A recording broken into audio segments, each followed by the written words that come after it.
How's it going, everybody? And welcome back to another video from Credit Pro Source. Today, we're going to talk about authorized users. And is it really a shortcut to good credit, or is it a dangerous trap? So the first thing is, let's talk about the authorized user temptation. Is it really an instant credit boost, or is it simply a ticking time bomb? Let's assume you're sitting at 580 credit score. You're struggling to get much approved for anything. And a friend or family member here now offers to add you to one of their accounts and essentially creates an authorized user. And within a 30 to 60 day time frame, your score could technically jump up from a 40 to 100 plus points. And this simply without you doing anything at all. It sounds too good to be true, right? And that's because sometimes it is. But when it's done right, it's one of the fastest, most legitimate ways to improve your credit score. So how does the authorized user status actually work? So when somebody adds you as an authorized user, or AU for short, their entire credit history specifically for that one account, which includes the age, the history, the payment records, the credit limit, the current balances as well, gets reported to your credit report as if you've had the card all along. You also can get a physical card in your name, but the primary account holder is 100% technically liable for any expenses that are incurred within that authorized user account.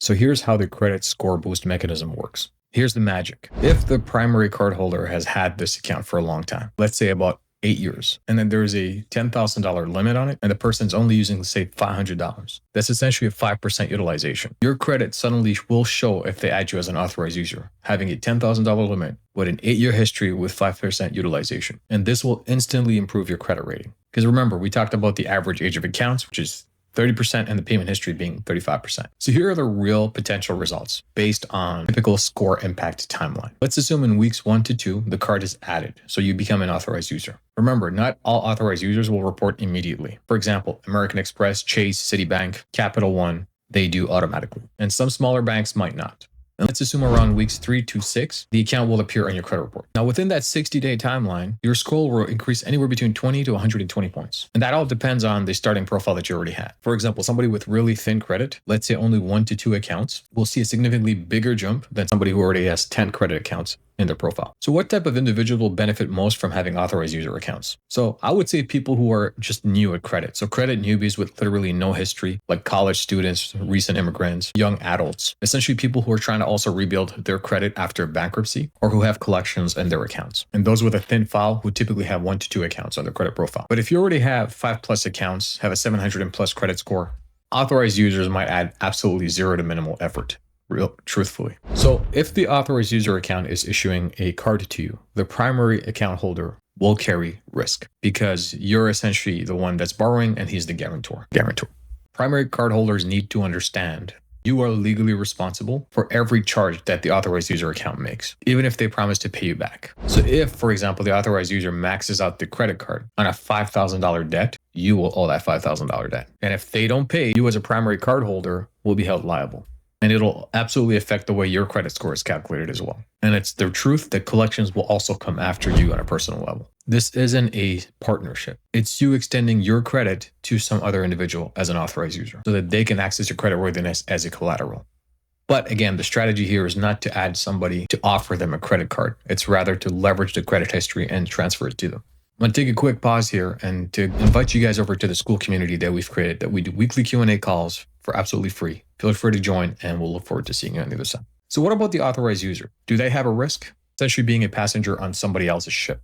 As an authorized user, you have zero control. If the primary cardholder misses a single payment, that late payment will also be transferred over to your credit file. And this might tank your personal scores, even as an authorized user, by 60 to 100 points. Let's assume they also maxed out the card. And let's say they've just paid off monthly, like a minimum payment. That high utilization that they have will definitely impact the credit rating that you have as well. And if they decide to close the account for any reason, you lose the entire positive credit history overnight.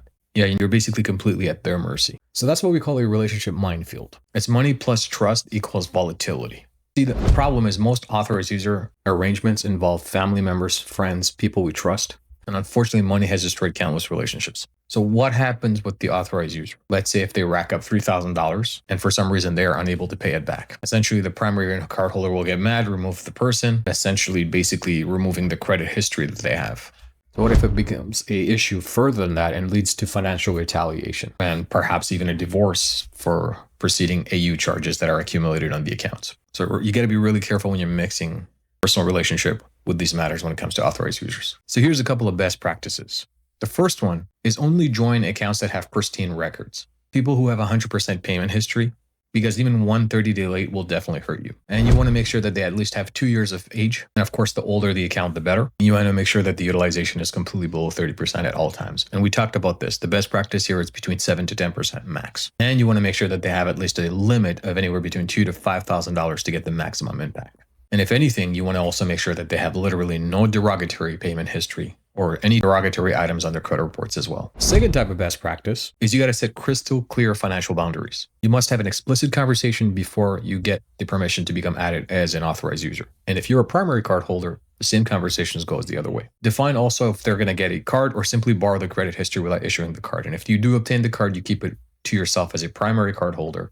And you as an authorized user, if you're simply boosting your credit, that's the only thing you're looking for, is just to be added on the profile rather than having the actual physical card at hand. And if you're actually going to issue the card, discuss the terms very clearly in terms of who will be paying the bill, what's going on, how much is the max limit you're allowed to use, and so on and so forth. The third best practice is to ensure that you're monitoring your credit reports on a daily or even in a monthly basis. Both primary card holder as well as the authorized user account holder, if you're borrowing somebody else's credit, you want to have an active monitoring service that you're able to observe the changes, specifically if it enters a danger territory, where the primary card holder may got into some financial emergencies, and then that is also being dragged over to credit, and that's unfortunately going to impact your score overall. Of course, you can use annualcreditreport.com to kind of end some of the changes. Credit Karma also does a great job, but if you want direct access, then you pay a certain dollar a month to go to myfico.com or the 3 credit reporting agencies directly to get copies of their primary reports that you have access to. Make sure that you look at the billing cycles, because some card issuers will rotate every 2 billing cycles in order to report the updates.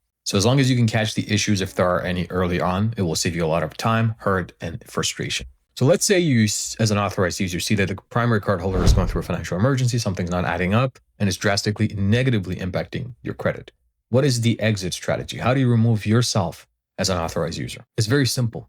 You simply call the card issuer, and then you ask yourself to be removed. It literally takes about 5 minutes, no questions asked. And of course, the primary can initially take responsibility by going in and removing you directly from their account. Now, within a 30 to 60 day time frame, the account will disappear from your credit report, given that it has negatively impacted you. And the problem with that is it depends on the median. There is a likelihood of your credit score also dropping, unfortunately, because you were having history at the same time that is no longer going to be showing on your credit reports. And this is why I always encourage individuals to leverage authorized user as a gateway until you build your own accounts so you can take financial responsibility for yourself. So there are some strategic use cases when it comes to authorized users. Let's talk about the credit boost springboard. Again, use authorized user as a temporary bridge and not a permanent solution. The ideal strategy is that you get added as an authorized user. Your score jumps between 50 to 85 points, even 110 points within a 60-day time frame. And essentially, once you have that and you've acquired those score boosts, you apply for your own credit card while you're maintaining that higher score and start using your own card responsibly for the next 6 to 12 months. Once your personal credit is established, you can remove yourself from an authorized user perspective. Essentially, you've used the boost as a temporary mechanism to go ahead and acquire credit for yourself and then attain that responsibility. There's a couple of things that card issuers also don't want you to know. Not all card issuers will report to the credit reporting agencies, unfortunately. Capital One and Discover report to all 3 bureaus very quickly. American Express will also report, but there might be some slight delays. And unfortunately, some credit unions don't necessarily report to the credit reporting agencies at all as an authorized user. So you want to do is you want to make sure that you verify before you go ahead and apply, or ask the primary card holder to be added as an authorized user. And additionally, some of the lenders, especially mortgage underwriters, can see the authorized user status. And sometimes they may actually discount that from credit scoring factor when it comes to underwriting, because obviously they will know that you're added as an authorized user rather than you becoming the primary card holder. So what's the bottom line? Shortcut versus foundation strategy. You see, the authorized user strategy is a legitimate one. It's here to help you boost your scores very quickly, but it's not a substitute for building good foundation, which is your personal credit. You want to build your own personal credit, take responsibility, and start elevating your game when it comes to understanding the 5 major factors when it comes to score improving, specifically payment history, utilization, and of course, age. Essentially, for now, you'll be borrowing somebody else's reputation, but while you're doing that, and this is a temporary bridge, you are essentially boosting your own credit score to take financial responsibility and apply for credit, in which you'll have the privilege and opportunity to go build on your own. Again, never rely on an authorized user to build your credit. Do this on your own. Authorized users are simply a bridge so that you can obtain more funding.